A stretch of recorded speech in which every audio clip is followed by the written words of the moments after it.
대전, 세종, 충남 현안과 이슈를 진단하는 5시엔 대세남.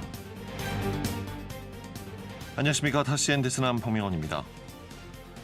다른 교사들이 있는 교무실에서 학생을 지도했다고 아동학대로 신고. 음료수 많이 먹으면 살찐다고 했더니 아동학대로 신고. 다른 학생을 괴롭히는 학생을 말리던 중 몸이 스쳤다며 교사가 때렸다고 항의. 교사들이 털어놓은 학부모 민원 사례 내용입니다.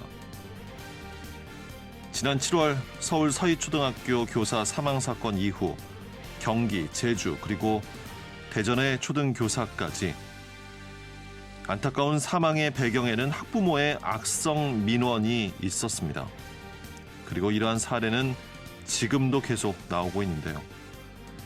교사 10명 가운데 8, 9명은 최근 1년 사이 이직이나 사직을 고민했고 98%의 교사가 교육 활동을 보장받지 못하고 있다는 이 대답은 교권 침해 현상에서 더 나아가 우리 공교육의 어두운 현실을 드러내는 지표인지 모릅니다.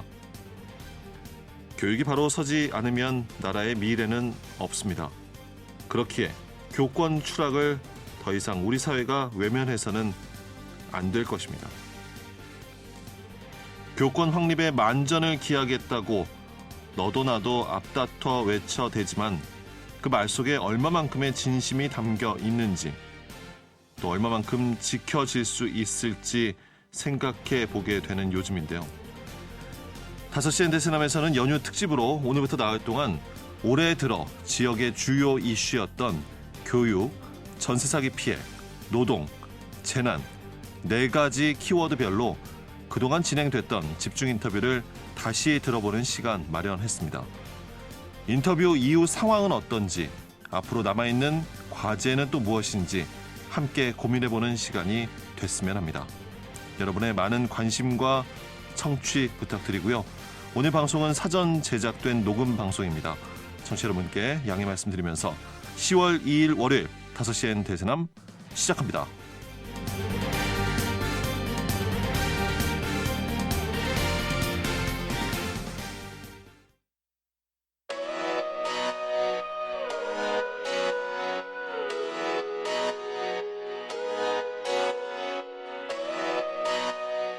다섯 시엔 대세남은 여러분의 참여와 제보로 이루어집니다. 단문 50원, 장문 100원의 유료 문자 샵 2309번, KBS 대세남 유튜브 채널과 페이스북, 카카오톡 채널 5시엔 대세남으로 참여와 제보하실 수 있습니다. 선정되신 분께는 모바일 상품권 보내드립니다. 여러분의 뜨거운 관심과 제보 기다리겠습니다. 오늘 5시엔 대세남은 교육을 주제로 한 집중 인터뷰 내용을 다시 한번 들어보면서 우리 지역 교육 현장의 목소리를 통해 교권 회복과 공교육 정상화로 나아가야 할 방향성을 짚어봅니다. 오랜 기간 선망받아온 직업, 존경받는 직업 선생님. 그런데 지금 우리 현실의 교사들은 악성 민원과 교권 침해에 시달리고 있다며 울부짖습니다. 그렇다면 실제로 우리 지역 교육 현장에서는 어떤 교권 침해 사례들이 발생하고 있을까요? 교권 보호를 위해 교사들이 생각하는 현실적인 대책은 무엇인지 지난 7월 27일 대전교사노조 이윤경 위원장의 인터뷰입니다. 실제로 교육 현장에 그 교권 침해가 굉장히 심각한데요. 그 학생들의 언어, 또 물리적 폭력 및 지시 불이행, 보호자의 악성 민원 같은 교권 침해 사례가 최근 10년간 빠르게 심각해지는 것을 느낍니다. 선생님들 사이에서는 아동학대로 고소당하지 않는 것은 내가 잘해서가 아니라 반을 잘 뽑아서라는 말도 나오고 있을 정도인데요. 열정을 다해 학급 경영을 하고 생활지도를 한 것이 악성 민원이나 아동학대 고소고발로 돌아오니까 선생님들께서는 최소한의 교육활동을 하시는 소극적 상황도 발생합니다. 좀 사례를 살펴보자면 수업을 방해하는 아이의 이름을 부르며 자리에 앉으라고 했다가 친구들 앞에서 우리 아이의 이름을 성을 붙여 크게 불렀다. 우리 아이가 수치심을 느꼈다라고 해서 정서적 아동학대로 민원을 넣고 친구를 때리는 학생의 손목을 잡아서 제지했다가 붉은 자국이 났다며 오히려 신체적 아동학대 고소로 협박을 넣기도 한 사례가 있었습니다. 이제 수업 중에 욕을 하거나 교사를 성적 성적 희롱하거나 교사의 말을 무시하고 지시 불이행하는 것은 아주 가벼운 교권침해 사례고요. 예. 물건을 던져서 상해를 입히거나 아니면 교사에게 직접 신체를 폭행하는 정도의 중대한 사항도 이제는 빈번치 않게 접수되는 교권침해 유형 중에 하나입니다. 이게 다 초등학교에서 그렇습니다. 접수된 실제 사례들인 네, 것이고요. 실제 사례들입니다. 이 사례들이 그러니까 교사의 개인적인 노력으로 할 수 없는 부분들, 그러니까 일부 학부모들이겠죠. 악성 민원으로 선생님들이 정말 실제 많은 분들이 고통을 받는다는 거 아닙니까? 네, 사실 그 학생이 문제 행동을 일으키는 것은 뭐 훈화를 하고 토닥이고 우리 앞으로 더 잘해보자 응원해주고 뭐 학생이 죄송해요 그러면 선생님도 뭐 아까 전에 너무 흥분했어 미안해 사과하면 마음이 예. 다 풀리고 예. 서로 이렇게 유대감을 확인하고 이렇게 1년 동안 학급 경영을 하면서 서로 레포가 형성이 되는 거거든요. 그런데 이제 보호자들의 지속적인 악성 민원이나 무고성 아동학대 고소 협박 같은 것들은 선생님들이 너무 힘들어하십니다. 정신적으로도 그렇고 실제 고소가 이제 이루어지면 이 진위 여부를 가리는 것을 떠나서 대부분 교실에서 교사를 아예 분리시키거나 직위 해제부터 이루어지면서 이 법적인 송사를 교사 개인이 오롯이 감내해야 되기 때문입니다. 예. 그 부분이 참 이해하기가 어렵습니다. 그러니까 외부에서 봤을 때 어떻게 그런 일이 지금까지 계속 있어 왔을까. 분명히 교권 침해를 한 학생에 대해서는 학교에서도 교권보호위원회라는 것이 있어서 이걸 열어서 뭐 경중에 따라 징계 처분도 할 수 있다라고 합니다. 시스템, 제도는 있는데 왜 적용이 되지 않는 것일지.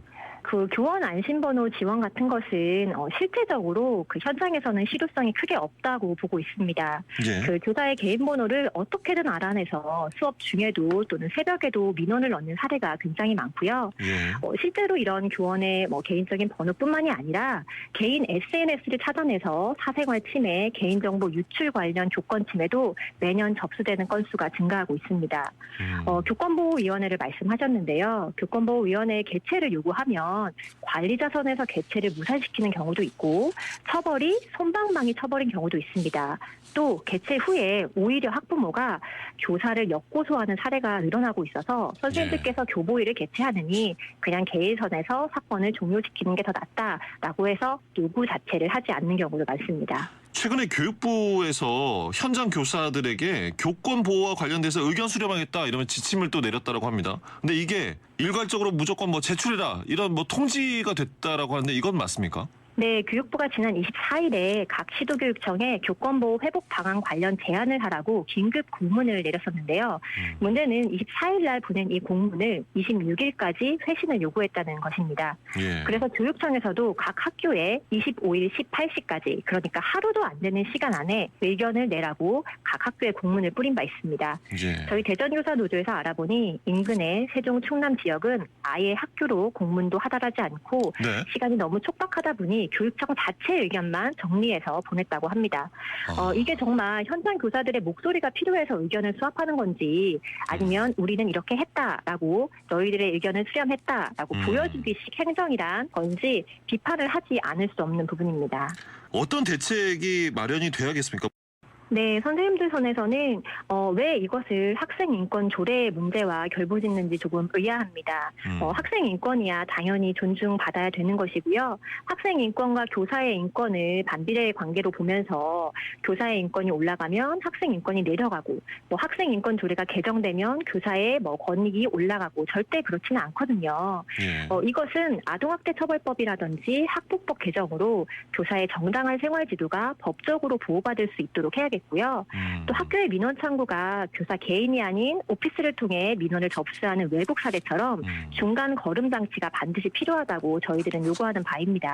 방송을 통해 시민들께 청취자 여러분께 전하고 싶은 말씀 끝으로 듣겠습니다. 교권이라는 것이 교사의 권위가 아닌 교육할 수 있는 권리입니다. 교육 현장에서 열정을 다해 교육을 하는 교사들의 교육 권리를 반드시 제도 개선을 통해서 필요합니다.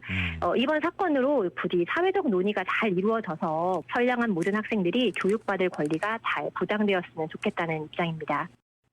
계속되고 있는 교사들의 안타까운 죽음에는 끊임없는 교권 침해, 악성 민원, 그리고 미온적인 관리자의 태도 등 교원을 보호하는 장치가 없는 교직 사회가 만들어낸 사회적 죽음이라고 교사들은 말합니다. 또한 더 이상 같은 피해자가 나오지 않도록 학교 현장에서 교사를 보호할 수 있는 실효성 있는 방안을 만들어 줄 것을 요구하고 있는데요. 교사 한 사람 한 사람의 목소리가 모여 결국 서울 서희초 사망 교사의 49제일이었던 지난 9월 4일 교사들이 사상 초유의 집단 연가 투쟁을 벌였습니다. 이때 전면에 내세운 것은 공교육 정상화였는데요. 하지만 정부가 불법, 징계 등을 거론하며 갈등에 불씨를 지폈죠.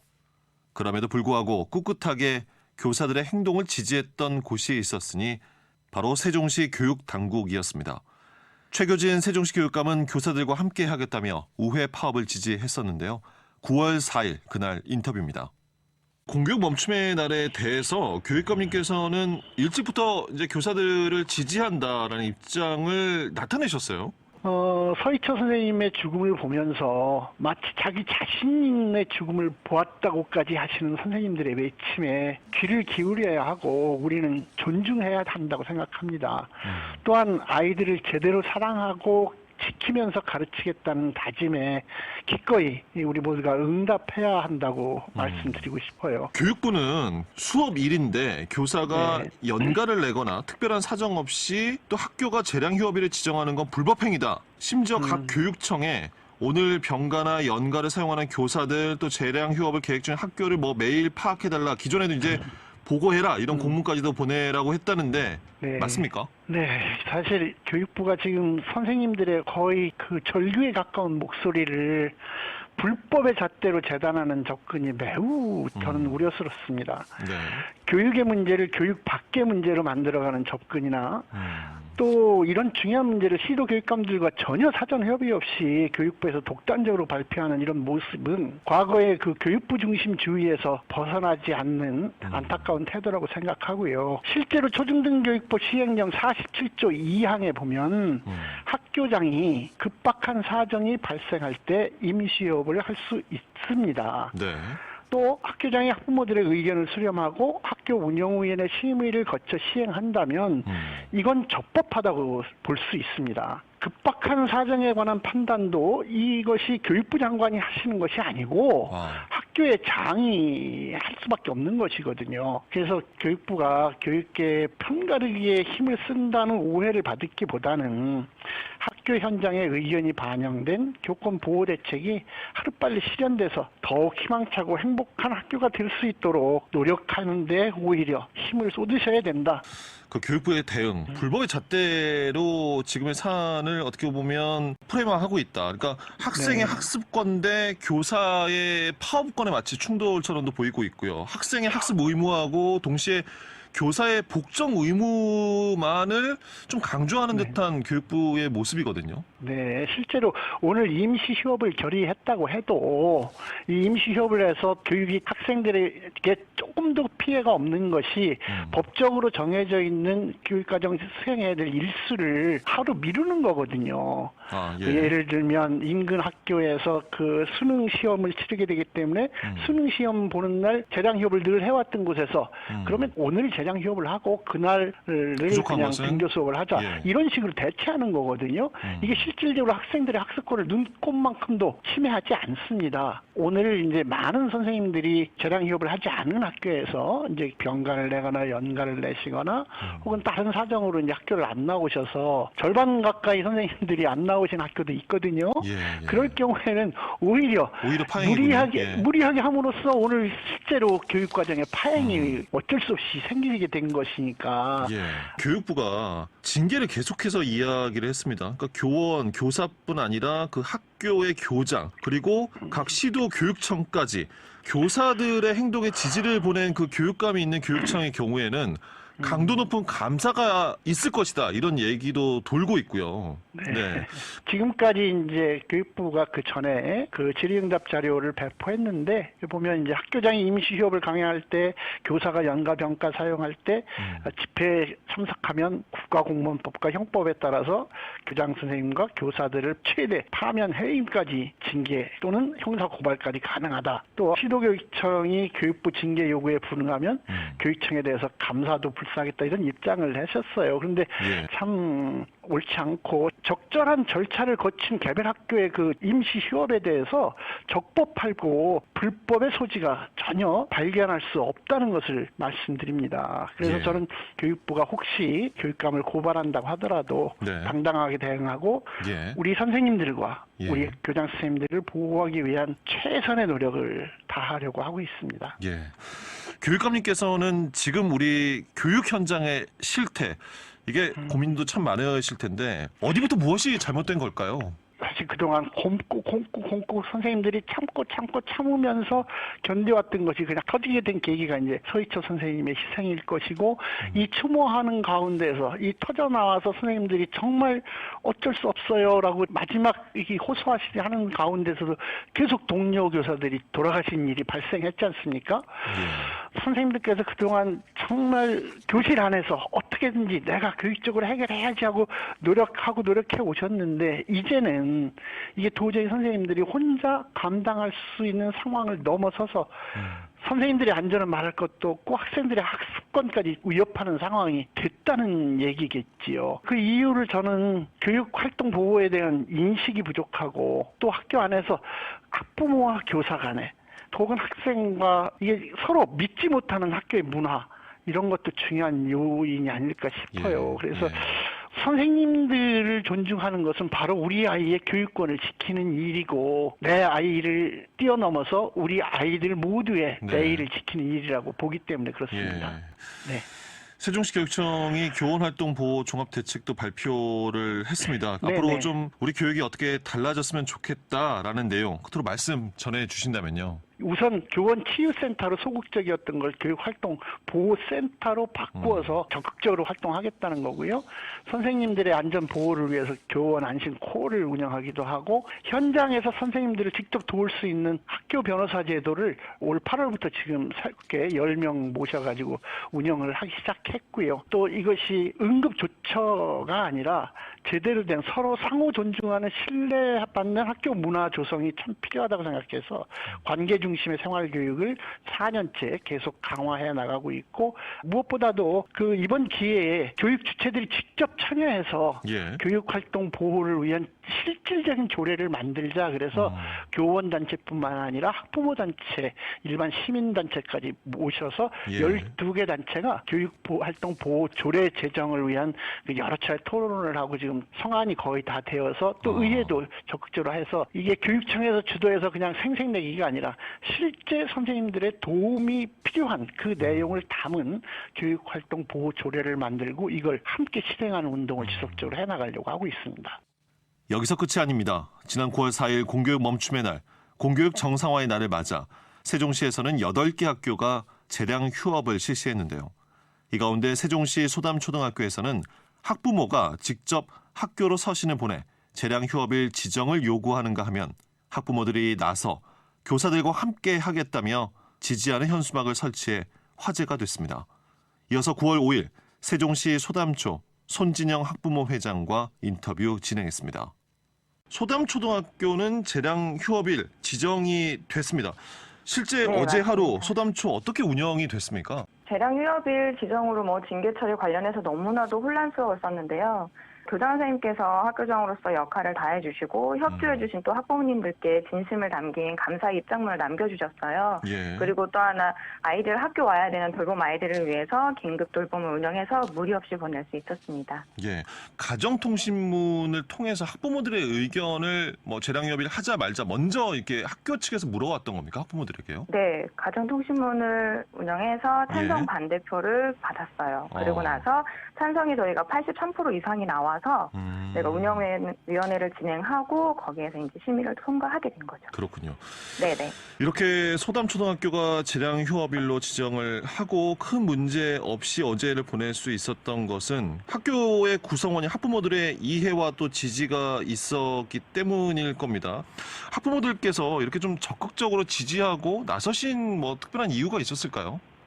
일단 저희 소담초 같은 경우에는 기존에도 선생님들께서 항상 아이들을 먼저 생각해 주시고 아이들의 입장에서 아이들이 원하는 부분을 항상 따라주시고 또 학부모들하고도 같이 협력해서 열심히 노력해 주시는 부분이 많았어요. 그래서 예. 그동안에 그런 부분들이 학부모들에게 전달이 되다 보니까 학부모들 스스로도 지지하고 있다라는 의지를 보여주고 싶어서 또 조금이나마 힘을 보태드리고 싶어서 쟤랑 휴업일에 동의를 하게 된 거고 또 응원 네. 메시지를 준비하게 되었던 것 같아요. 평소 소통이 잘 됐다라고 이제 저희는 이번에 알게 된 것이 학부모가 학교장에게 직접 서신을 보내서 재량 휴업일을 지정을 요구했다라고요? 지금 요거 관련해서 1학년 학부모님께서 직접 글을 작성하셔서 팩스로 학교에 넣어주셨어요. 그래서 재량 휴업일을 지정하지 않게 된다라고 한다면 체험학습이라도 고려를 해보겠다라는 의견을 주셨었죠. 예.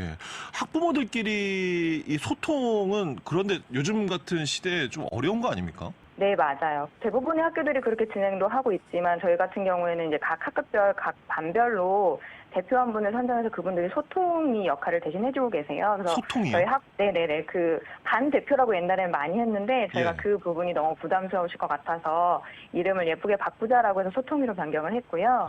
그 소통이 분들이 저희 학부모회와 그리고 교사분들 그리고 각 반 학부모들을 어떻게 보면 연결해주는 정말 소통이 역할을 하고 계세요. 예. 그러다 보니까 그 소통이 분들이 많은 의견들을 취합해서 저희에게 넘겨주시고 저희도 많은 그거에 대한 답들을 드리고 해서 아마 그 부분이 소통하는 데 있어서 가장 잘 운영이 되지 않는다라는 생각이 들어요. 예. 그래도 네네. 우려를 네. 하는 학부모들도 분명 계시지 않았을 겁니까? 네, 맞아요. 일단 가장 우려가 됐던 부분이 맞벌이 가정이었어요. 예. 너무 갑작스럽게 재량 휴업일을 하다 보니까 걱정하시는 부분이 많았는데 일단은 선생님들께서 저희가 처음에 재량 휴업일을 해야 되는지 말아야 되는지 찬성 반대 투표를 할 때 재량 휴업일을 하더라도 돌봄은 무조건 진행을 해 주시겠다라고 얘기를 해주셨고 또 갑작스러운 공백으로 인해서 긴급 돌봄을 요청하신 부분까지도 다 받아서 돌봄을 봐드리겠다라는 얘기를 해주셨고요. 예. 네, 그리고 거기에 더불어 이제 저희 도서관 개방도 하고 어쨌든 아이들이 혼자 있는 시간이 발생하지 않도록 이어서 방과 후 학교까지 다 진행이 되었기 때문에 네네. 얼마든지 충분히 학교에서 아이들이 시간을 보낼 수 있게 여건을 다 만들어 주시고 준비를 해 주셨어요. 그렇군요. 네네. 학부모들께서 직접 이제 교사들이 지지한다 응원 메시지를 이렇게 학교 곳곳에 부착을 해 놓으신 겁니까? 네네, 맞습니다. 지금도 붙어 있습니까? 네, 지금도 붙어 있어요. 이건 어떻게 작성이 된 겁니까? 선생님들께 지지를 하고 응원을 해드리는 마음을 전달해드리고 싶은데 예. 저희 학부모들이 해드릴 수 있는 게 이야기를 나누다 보니까 그러면 현수막을 설치하면 어떠냐라는 의견들이 나왔어요. 네. 그래서 뭐 저희 학부모뿐만이 아니라 많은 학부모님들이 선생님들께 전달해주고 싶은 응원 메시지가 있을 것 같아서 그 소통의 방을 통해서 응원 메시지들을 취합을 했어요. 그런 문구를 현수막으로 설치하고 또 모든 선생님들이 보실 수 있도록 급식실 앞에 복도에도 저희가 부착을 해놨거든요. 예. 그리고 이제 선생님들 매번 문 열고 들어가시고 나오시고 하실 때마다 힘내시고 하시라고 각 반 문 앞에도 그렇게 많이 다 부착을 해드렸어요. 무조건 보고 힘내시라는 의미가 가장 컸고 지지하고 있다는 걸 꼭 전달해드리고 싶어서 저희가 네. 준비를 했던 것 같아요. 선생님들의 뭐 반응 전에 들으신 것 있을까요 혹시? 선생님들 보시고 일단 너무나도 감동을 받으셨다라고 전설 속에나 있을 법한 학부모님들이셨다고 감사하다라는 말씀을 해주셨고 그거에 정말 저희가 더 감동을 받은 건 저희가 현수막을 부착하고 나서 그 뒤에 선생님들이 답을 해주시듯이 저희 현수막 밑에 답 현수막을 달아주셨어요. 예. 네네네. 그래서 선생님들이 마음을 보내주신 뭐 지지와 연대 잊지 않겠습니다라는 현수막이라든지 뭐 교육 정상화에 동행해 주셔서 감사합니다라는 현수막을 곳곳에 선생님들께서도 부착을 해주셔서 너무나 저희 감사하게 그 현수막을 읽었고 또 많은 학부모님들이 이제 학교에 왔다 갔다 하시면서 그 현수막을 보고 선생님들의 마음이 전해지면서 감동적이었고 울컥했다라는 얘기도 많이 전해주셨어요. 예. 공교육 교육 현장이 앞으로 좀 어떻게 됐으면 하는지 어떤 방식으로 교육 정상화가 우리 아이들이 마음껏 공부할 수 있는 환경이 됐으면 하는지 학부모로서 네네. 바라는 점 들어보겠습니다. 네, 빨리 하루빨리 교권 회복과 공교육 정상화를 이루어서 진짜 아이들이 안전하게 교실에서 교육을 받을 수 있으면 좋겠고요. 그리고 또 교사도 안전하게 보호받으면서 우리 아이들을 교육할 수 있는 환경이 빨리 만들어졌으면 좋겠습니다. 또 하나 학생, 교사, 학부모가 서로 다 따로가 아니라 서로를 존중하면서 또 건강하고 행복한 교육 현장이 되었으면 좋겠습니다. 많은 학부모들이 지난 9월 4일에 체험학습을 신청했습니다. 학교에 전화를 걸어 응원하신 분들도 있었고요. 돌봄 상황이 여의치 않아 체험학습을 신청하지는 못했지만 대체교사 수업, 돌봄 교실 등 모든 대안을 적극 수용하겠다는 의사를 밝힌 학부모들도 있었습니다.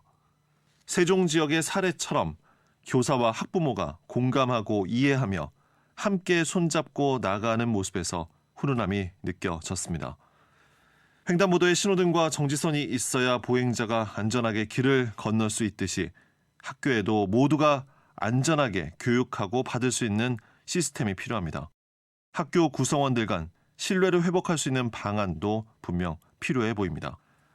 연휴 특집으로 보내드리고 있는 5시엔 대세남, 여러분은 지금 교육에 관한 집중 인터뷰를 듣고 계십니다.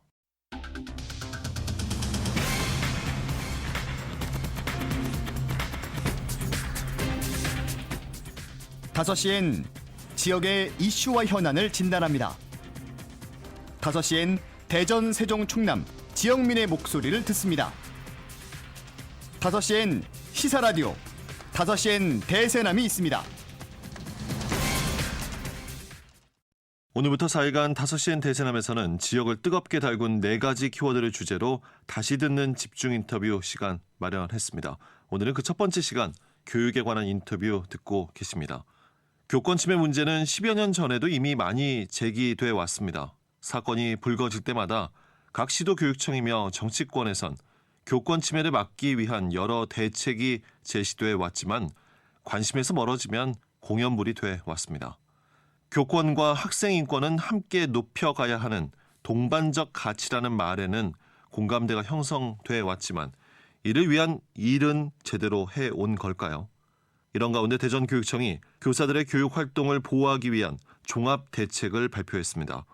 교육 현장에선 대전시 교육청의 대책에 대해서 시급한 과제들이 담겼다는 평가도 있지만 일각에선 실효성 있는 세부 대책과 사회적 합의가 부족하다고 지적합니다.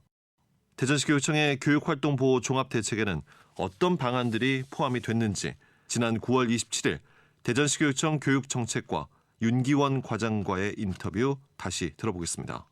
전 교원을 대상으로 지난 9월 15일부터 21일까지 악성 민원과 교육활동 침해 관련 전수조사를 온라인으로 실시했습니다. 조사한 결과 총 2,234건이 집계되었고 그중에 교육활동 침해 경험이 있다고 응답한 선생님은 1,569명입니다. 그 밖에도 응답자 중 긴급 지원을 희망하는 35명의 선생님에게는 맞춤형 지원이 이미 시작되어 진행되고 있습니다. 예. 두 번째로 악성 민원 대응 전담 부서를 신설했습니다. 민원으로 고통받거나 도움이 필요한 교사가 한 명도 소외되지 않도록 교육청이 적극 개입하고 관리 지원하는 역할을 담당합니다. 예. 악성 민원 신고센터를 통해 학교나 교원이 악성 민원을 신고하면 장학관과 장학사, 변호사, 상담사 등 전문가로 구성된 신속 민원 대응팀이 악성 민원이 종결될 때까지 개입하여 지원합니다. 예. 이때 피해를 입은 교원에게는 심리 정서 치유 지원, 법률 자문, 병원 치료 지원 등 개인 맞춤형 지원을 실시하고 있습니다. 세 번째는 1교 1 변호사제를 신설합니다. 1교 1 변호사제는 학교나 교원이 법률 자문이나 상담이 필요할 경우 학교 전담 변호사를 통해 빠르고 쉽게 도움을 받을 수 있는 원스톱 법률 지원 서비스입니다. 이를 위해서 교육청이 대전지방 변호사회와 업무 협약을 체결하고 학교별로 변호사를 배정하여 안정적인 법률 지원이 이루어지도록 준비하고 있습니다. 또한 교권을 존중하고 학습권을 보호하기 위해 학생 인성교육을 활성화하려고 합니다.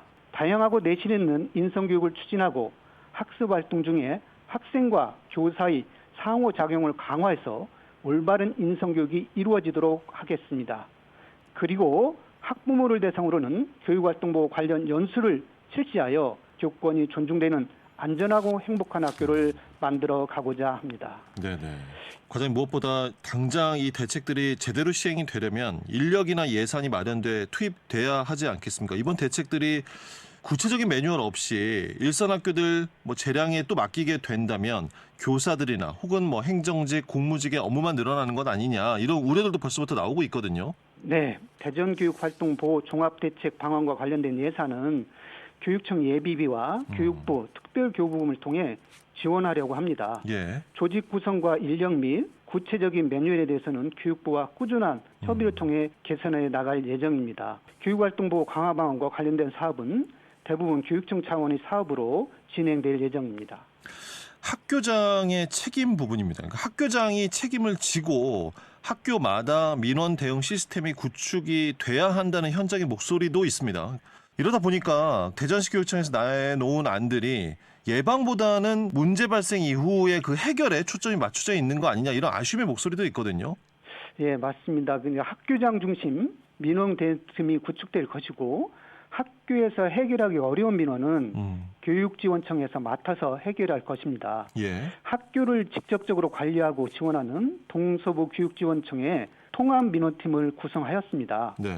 교육지원청에서는 시교육청 홈페이지 악성민원 신고 게시판을 활용한 온라인 시스템과 유선으로 접수된 악성민원으로 고통받는 교사에게 법률 상담, 심리 상담 및 병원 치료 등 신속한 지원을 통해 교권 보호에 적극적으로 개입하고 대응할 것입니다. 예. 과장님, 시민들 입장에서는 이 부분이 궁금합니다. 혹시 대책을 논의하는 과정에서 교사들과의 소통 과정이나 또 학부모의 의견을 듣는 그 과정이 있었습니까?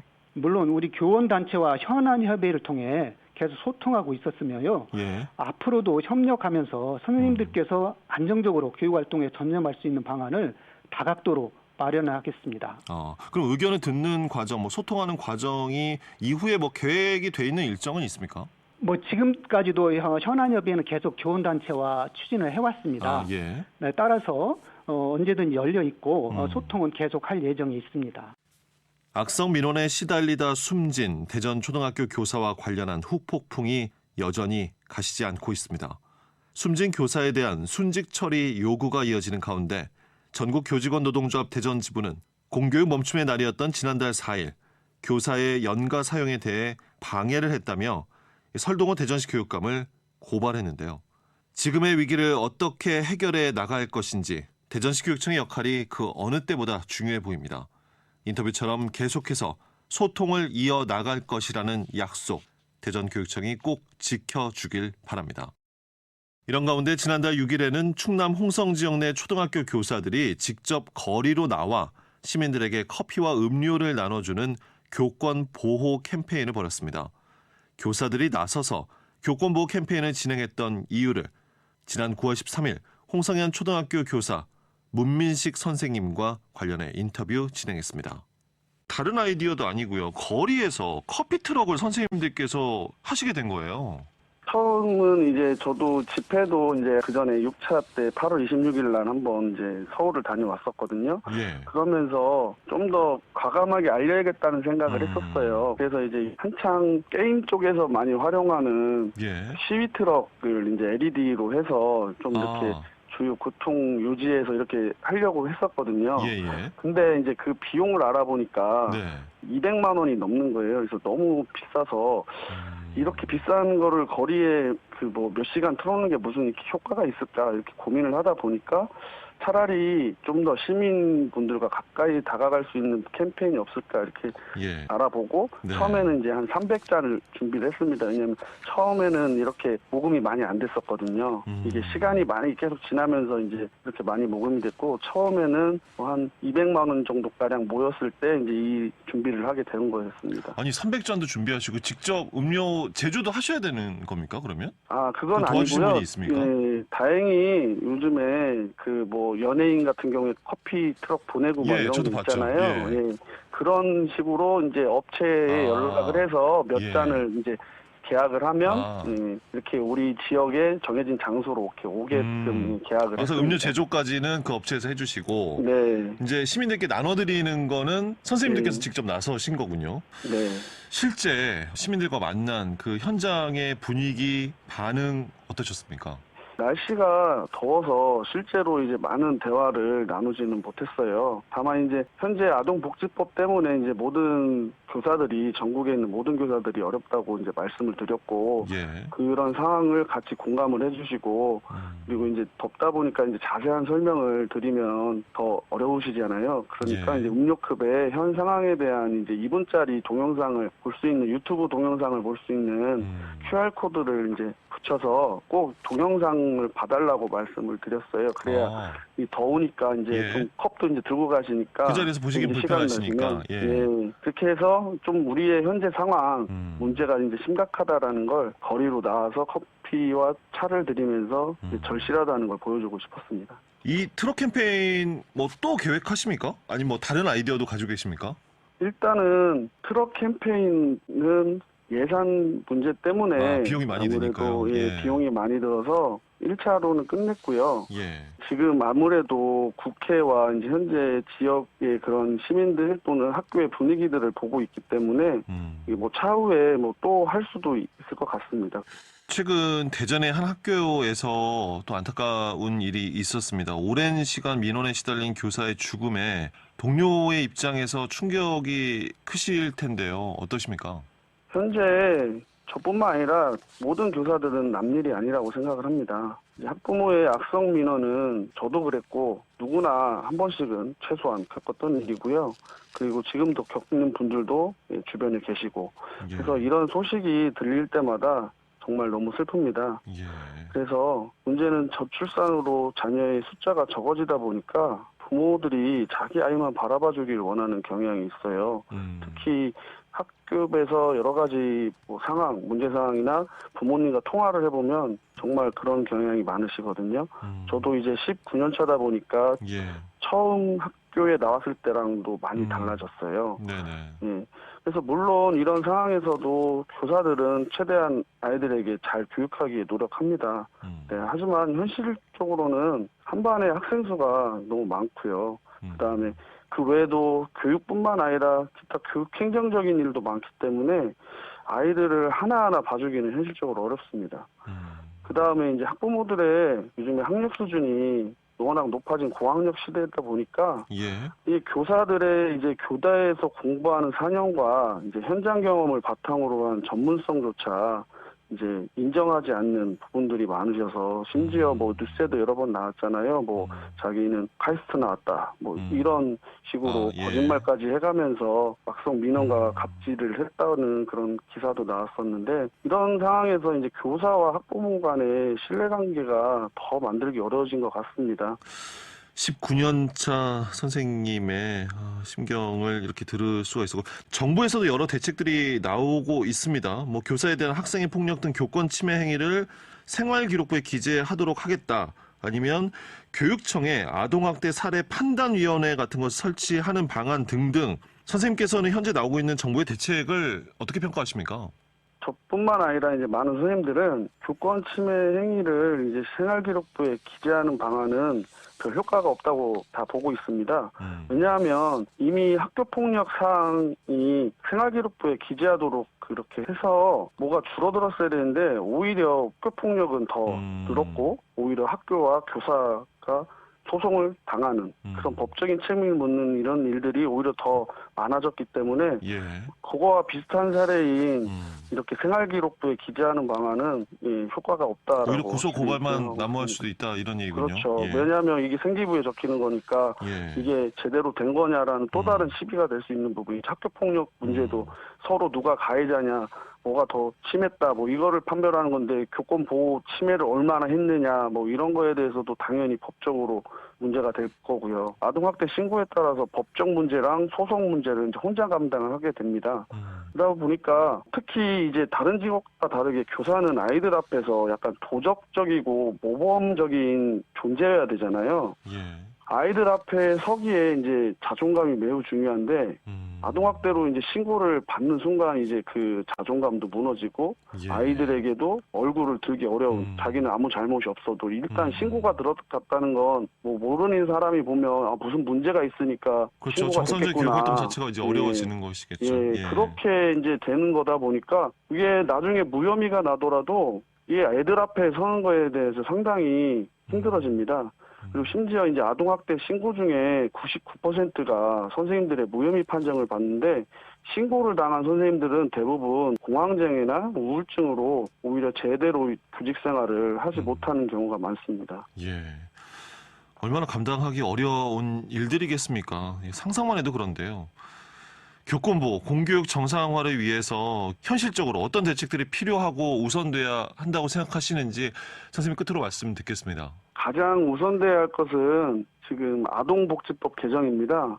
정당한 교육활동 시에 아동학대에서 제외될 수가 있는데 이 정당한이라는 표현이 명확하지가 않기 때문에 또 다른 이제 법적 문제를 이야기할 것입니다. 그리고 네. 이제 아동복지법에서 보호자를 정의할 때 교원 자격증을 가지고 있는 교육자는 빼야 현재 발생하고 있는 학부모의 악성 민원하고 소송 문제를 해결할 수 있다고 생각을 합니다. 예, 그리고 교육부에서는 학교에 직접 방문해서 학교 현실에 맞는 대책을 세웠으면 좋겠습니다.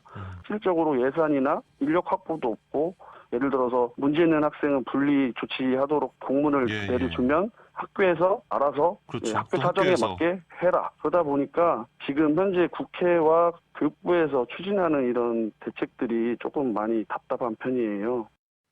전교조나 교원단체 소속이 아닌 교사들이 직접 거리로 나서서 무너지고 있는 공교육에 대한 새로운 변화를 부르짖고 있습니다.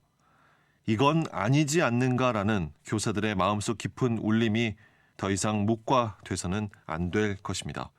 이 같은 분위기가 이어져 교사들의 정당한 교육활동을 보호하기 위한 교권보호4법이 지난달 21일에 국회 문턱을 넘었죠. 통과된 법안은 교원지휘법과 초중등교육법, 유아교육법, 교육기본법 개정안 등 4건입니다. 교권보호4법은 학교 내 폐단을 바로잡는 최소한의 입법장치로 교권 회복의 첫걸음이 되고 아울러 당면한 개정안들이 통과되는 마중물의 역할을 하길 바랍니다. 교육 현장에는 중요한 현안들이 또 있습니다. 정부가 현장체험 학습용 전세버스에 대한 기준을 완화하면서 이 노란버스 논란 해소에 나섰지만 학교 현장은 혼란을 겪고 있습니다. 그래서 지난 9월 6일 대전교사노조 박소영 정책실장과 관련한 현장의 상황을 들어봤습니다. 대전 지역 학교 상황도 굉장히 혼란스러운 상황입니다. 예. 지난해 10월 법제처에서 도로교통법에 따라 초등학교에서 이루어지는 현장 체험학습을 위한 이동 역시 어린이 통학 등에 해당된다고 해석을 했고요. 예. 그 해석에 따라서 이제 모든 학교는 현장 체험학습, 수학여행, 생존 수영도 있습니다. 이런 네. 것들을 실시할 때 외부 활동이죠. 그렇죠. 어린이 통학 차량 기준을 준수한, 즉 노란색으로 도색이 되어 있고 안전띠 등이 설치된 차량을 사용해야 된다라고 해석이 나왔어요. 예. 그런데 지금까지 그 학교 현장에서는 일반 전세 버스를 임대해서 사용을 해왔지요. 근데 법제처의 해석대로라면 이제 일반 전세버스를 이용하는 것이 불법이 되어버렸어요. 그러다 보니까 학교에서는 법을 어기면서까지 현장체험학습을 가는 것이 맞는가에 대한 고민이 생겼고 또 아이들을 인솔해야 되는 담임 선생님들의 부담이 굉장히 커졌습니다. 예. 그래서 지금 2학기 들어서 학교에서는 지금 현장체험학습 포함한 수학여행까지 취소하는 사례가 많아지거나 아니면 무기한 연기하는 학교까지 생겼어요. 네. 근데 이게 취소랑 연기에서 문제가 그치는 것이 아니라 위약금이 또 발생합니다. 위약금이요? 네네. 왜냐하면 버스 회사랑 계약을 했거나. 그렇죠. 예. 네네. 수학여행을 가면 호텔 계약해야 그렇죠. 되잖아요. 예. 네. 거기에 대한 위약금이 또 발생을 하는 거예요. 근데 또 그 위약금이 적게는 몇십만 원이지만 많게는 지금 몇백만 원인 학교가 있더라고요. 그러니까 이것을 어떻게 처리해야 되는 것인가에 대한 문제도 있고, 그리고 진짜 이거 가도 되는 것인가, 가지 말아야 되는 것인가에 대한 서로의 입장차가 너무 크다 보니 지금 학교는 굉장히 혼란스러운 상황입니다. 실제 이런 버스를 구하는 것 자체가 불가능합니까? 지금? 네, 맞습니다. 지금 전국 초등학교 학급수가 2553개예요. 예. 그 학급별로 다 버스 한 대씩 타고 가거든요. 그런데 올해 등록된 어린이 통학버스 6,955대 가운데 현장 체험학습이나 수학여행에 쓸 수 있는 이런 대형 버스는 2,400대 뿐이에요. 전국 단위로. 전국에요? 그러니까, 예. 그렇죠. 전국 초등학교 학급수가 2만 개가 넘는데 대형 버스는 2,400개 때뿐이니까 또 거의 이 시기에 다 몰리지 않겠습니까? 그렇죠. 예, 일정이. 거의 예. 구할 수가 없죠. 네. 일단 일반 전세버스를 타고 가도 단속을 하지는 않겠다. 당분간 단속을 유예하겠다라고 했는데 현장의 혼란은 여전한 것이네요. 네, 너무 당연합니다. 그러니까 말씀하신 것처럼 이렇게 혼란이 있자 경찰청에서는 뭐 단속 대신에 계도 홍보 기간을 두겠다라고 했어요. 근데 저희가 대전시 경찰청에 확인해 본 바 계도 기간이라는 것은 단속을 유예한다는 것이지 일반 전세버스로 어린이를 통학하거나 이동시키는 게 불법이 아니라는 뜻은 또 아니에요. 그냥 벌금을 안 물겠다. 네. 하지만 불법은 맞다. 이거거든요. 근데 또 교육부나 교육청 역시 기존과 동일하게 별도의 신고 없이 뭐 운송 사업자와의 계약을 통해서 현장 체험학습 추진이 가능하다고만 얘기를 하는 거예요. 예. 불법인 거를 이미 알면서. 네. 근데 선생님들은 이 부분이 지금 중요한 거거든요. 그러니까 정말 선생님들이 궁금해하고 걱정하는 것에 대한 답변은 없고 예. 현장 체험학습 가능하다 이렇게 하니까 학교에서는 내분이 일어날 수밖에 없는 거죠. 네. 네, 그러니까 선생님들은 이런 무책임한 발언을 하니 학생들을 이동시키다가 만약에 사고가 발생한다면 그 책임은 그럼 누가 지는 것이냐. 예. 이 부분이 해결되지 않는 한 계속적으로 논란이 되고 혼란스러울 것 같습니다. 그러니까 결국에는 학교에서 알아서 판단하라고 네. 지금 결정을 떠민 상황입니다. 작년에요. 어떤 일이 있었냐면 강원도 속초에서 현장 체험 학습을 갔던 초등학생이 안타깝게도 타고 간 버스에 치여 숨지는 사고가 있었는데 이때 누가 어떤 책임을 질 것이냐가 상당히 논란이었습니까? 네.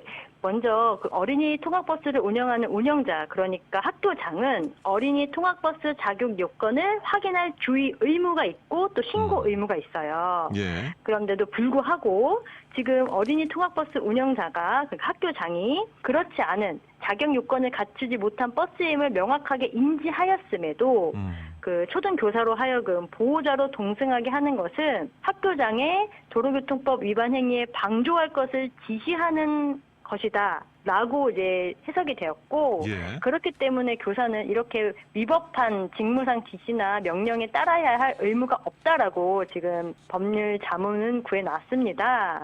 네, 그리고 또 안전사고가 났을 때가 또 문제가 되는 거잖아요. 예. 그런 경우 뭐 계도 홍보 기간이라고 할지라도 사고를 일으킨 사람, 당시 상황에서 학생들을 주의 감독해야 되는 교사, 그리고 해당 과정을 전체적으로 관리 감독해야 되는 자에게 형사 책임, 민사 책임에 대한 수사나 법적 검토가 분명히 이루어질 수 있다라고 되어 있어요. 그리고 예. 교통사고 혹은 안전사고로 인한 피해 발생에 업무 과실이 있는 경우에는 이제 법적 책임이 발생될 수 있다라고 했어요. 뭐 계도 기간이다라고 해서 여기서 자유롭다라고는 볼 수 없는 겁니다. 예. 교육부하고 각 교육청이 이런 상황을 모를 리가 없을 텐데 현장 학습과 관련해서 명확하게 지침을 그렇다면 이제 다시 내려줘야 할 것 같거든요. 그래야 학생, 학부모, 교사들의 혼란도 최소화될 수 있고 갈등도 없을 텐데 대전시 교육청에 뭐 관련해서 논의를 해보셨습니까? 네, 물론입니다. 대전시 교육청 단독으로 결정할 수 있는 사항이 아니기 때문에 현재 여러 시도와 정보를 나누고 있는 중이다라는 답변을 받았습니다. 저희가 답답했던 것은 이 현장 체험학습 버스 이야기가 지난주에 나왔던 얘기가 아니고 이미 오래전에 나왔던 얘기거든요. 그러니까요. 그러니까 여기에 대한 준비가 조금 부실했다라고 저희는 생각을 하고 있고 예. 빠른 시간 안에 답변이 나와야 이제 학교에서도 순차적으로 계획을 할 수가 있을 텐데 저희도 굉장히 답답한 심정입니다. 교사들도 답답하고 아니 이렇게 오랫동안 기다려왔던 학생들은 정말 무슨 죄입니까 이게? 네, 맞습니다. 예. 학교에서 학생들도 굉장히 많이 이것이 취소될까봐 걱정들을 많이 하고 있는데 사실 물론 학생들의 마음을 이해 못하는 건 아니지만 그보다 예. 앞서서 학생들의 안전이 더 중요하기 때문에 그럼요. 이 부분은 또 그냥 넘어갈 수는 없는 부분이라고 생각합니다. 예. 학생 안전을 위해서 좀 앞으로도 보완돼야 할 것들, 뒷받침돼야 할 것들 어떤 것들이 또 있겠습니까? 그 현장 체험학습, 뭐 수학여행 이렇게 외부 활동을 할 때 선생님들은 부담을 많이 가지고 계세요. 그러니까 저 역시 뭐 내일 뭐 수학여행을 간다 할 때는 잠이 오지 않을 정도로 긴장이 많이 되거든요. 뭐 이동했을 때뿐만이 아니고 그 장소에 가서도 굉장히 낯선 환경이고 아이들은 많이 흥분되어 있기 때문에 안전사고가 발생할 확률이 굉장히 높습니다. 예. 저희는 체험학습 전에 뭐 교통안전, 지켜야 할 규칙, 생활안전 등 그 학생들을 대상으로 사전 교육을 실시하긴 하지만 그 외부 활동 중에는 또 교실에서와는 달리 돌발 상황들이 발생할 확률이 매우 큽니다. 네네. 그런데 그동안 이런 책임과 부담을 교사 1인에게 맡겨왔어요.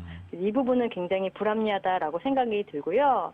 그리고 저희가 또 하나 좀 생각해 봐야 할 것은 현장 체험학습에 대한 부분입니다. 네. 이것이 과연 교육적인 효과가 있는 것인가 아니면 그동안 계속 해왔던 것이기 때문에 관행적으로 해왔던 것인가에 대해서 한 번쯤은 심도 있게 논의를 해봐야 될 필요가 있습니다. 네. 선생님 이 시간을 통해서 전하고 싶은 말씀 끝으로 들어보겠습니다. 교권보호, 교육활동 개선에 대한 목소리가 매우 큽니다. 그리고 지금처럼 관심을 가진 역사가 없었던 것 같아요. 그만큼 학교에서 선생님들이 이 개선에 대해서 굉장히 목말라 있었고 그리고 굉장히 힘든 것을 감내하고 있었다라는 것을 반증하는 건데요. 이번 체험학습도 그렇습니다.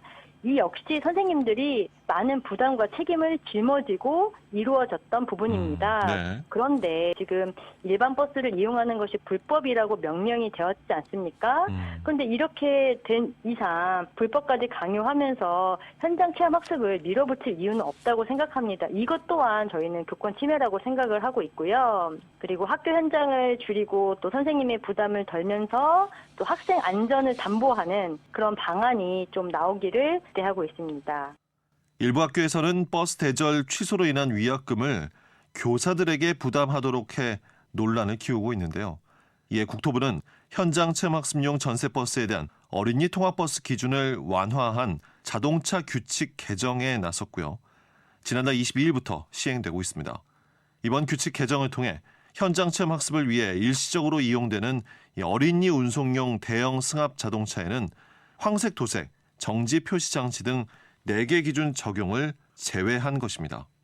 노란 버스의 실태를 한 번이라도 점검을 했다면 또 이러한 파장을 조금이라도 사전에 고려했더라면 애초부터 이 같은 대책을 세울 수는 없었는지 여러 아쉬움을 줍니다.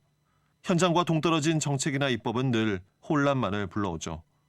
국민들의 삶에 직접적인 영향을 미치는 사안이라면 부처끼리 협조를 구하든 협업을 하든 부작용이나 시민 불편을 최소화하는 데 초점이 맞춰져야 합니다. 친절한 행정이 더욱 요구되는 시점입니다. 오늘 5시엔 대세남에서는 교육을 주제로 그동안 진행됐던 집중 인터뷰 다시 짚어봤습니다. 내일은 두 번째 시간으로 우리 지역에서 발생하고 있는 전세 사기 피해를 주제로 전해드릴 예정입니다. 내일도 여러분의 많은 청취 부탁드립니다. 오늘 끝곡 레이첼 플래튼의 파이트송 준비했습니다. 이 노래 전해드리면서 저도 인사드립니다. 지금까지 박명원이었습니다.